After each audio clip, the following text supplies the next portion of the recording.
reason why I've been showing this photo here is because I want to explain how it is that I came up with the moniker of the maverick artist Victor Hugo.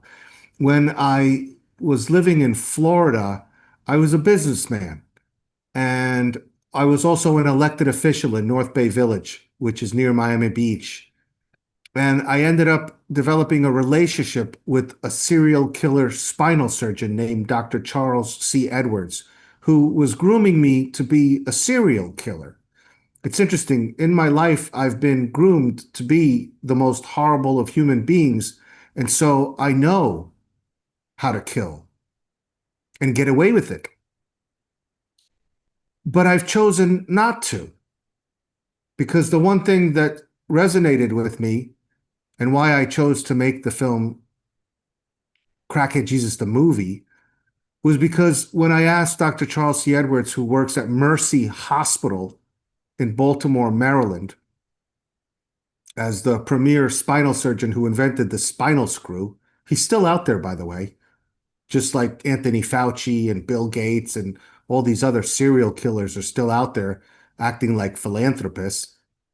And when I asked him, why is it that so many serial killers are just running around, he said, Victor, you could always count on cops being overworked, underpaid, and lazy.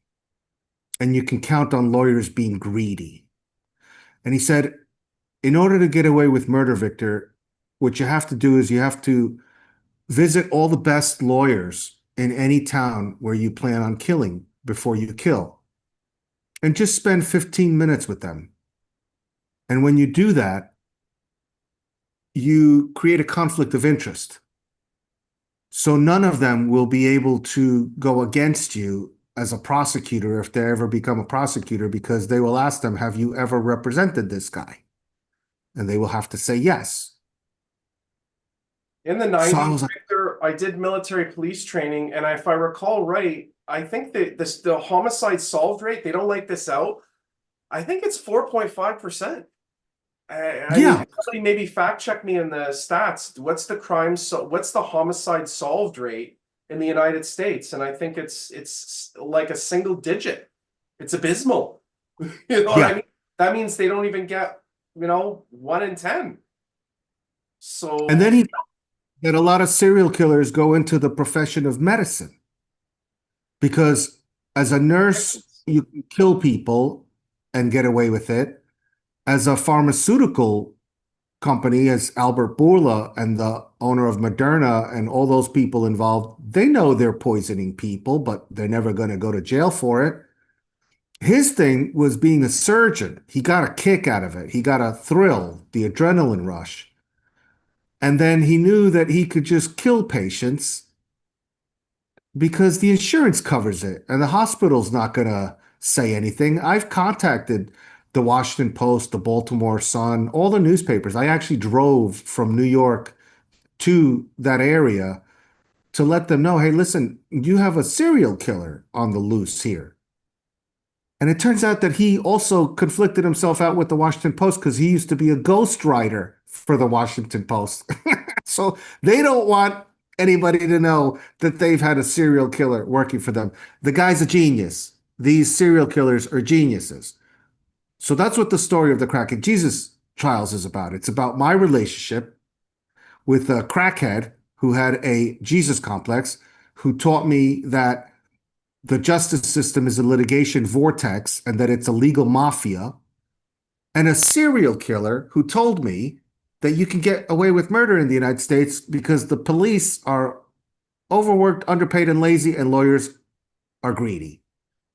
And my being caught in the middle of all this thing as an artist who was never meant to be seen in public, I was running businesses and I was doing quite well. And I got caught up in this. I didn't want to. I didn't want to know this. I'd rather not know any of this. Believe me, I don't want to be involved in this podcast thing because, like I said, it hurts me. I like Stu Peters. I like Sean from SGT Report. I like Mike Adams. I even like James Fetzer. I wish none of this were happening. I wish I wish it was all not true, but it is. And I'm not going to look the other way. So when I contacted the FBI and I told them, I said, I'm going to contact the FBI. I mean, I have to report this. I can't like, you're telling me that you're a serial killer. And he goes, yeah, go ahead. Tell him, Victor. So I did. I contacted the FBI in Miami. And I said, hey, listen, I just want you to know there's a serial killer on the loose that works between New Jersey, Baltimore, Washington, D.C. area, and the Florida coast. He's like, oh, really? I said, yeah. Because do you have any footage of the murders taking place?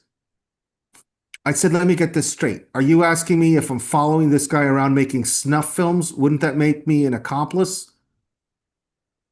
He goes, well, what evidence do you have? I said, well, he's been telling me. I said, look up Kiwi Airlines. The guy was the CEO of Kiwi Airlines, and he told me that the way to get away with murder on like a large scale, because his idol was Jack the Ripper, and he wanted to be the most prolific serial killer in history, which at this point, it's between Anthony Fauci and Donald Trump, the Yeah, father of all Trump won it. vaccinating, you know? So he says, what you do is you either buy tenement houses that are dilapidated and you don't fix anything. So people will fall down the elevator shaft and it'll be seen as an accident and the insurance company will cover it. Or like you rent out to a bunch of crackheads and drug addicts. And when they're late on the rent, you go, you show up. He told me about how after doing surgery, he washed his hands, he put on fresh surgical gloves. He goes, nobody noticed because I'm working at a hospital. People thought I just forgot my gloves to take them off. He says, I drove to the tenement house. I walked up the stairs because I knew the elevator wasn't working. And I knocked on the door. He saw me through the, peephole. The moment he opened the door, I grabbed him by the throat and pushed him out the window. They thought he committed suicide because he was a crackhead. Then I got in my car. I went home. My wife had dinner ready for me. We had some tea. And it was just another night, Victor.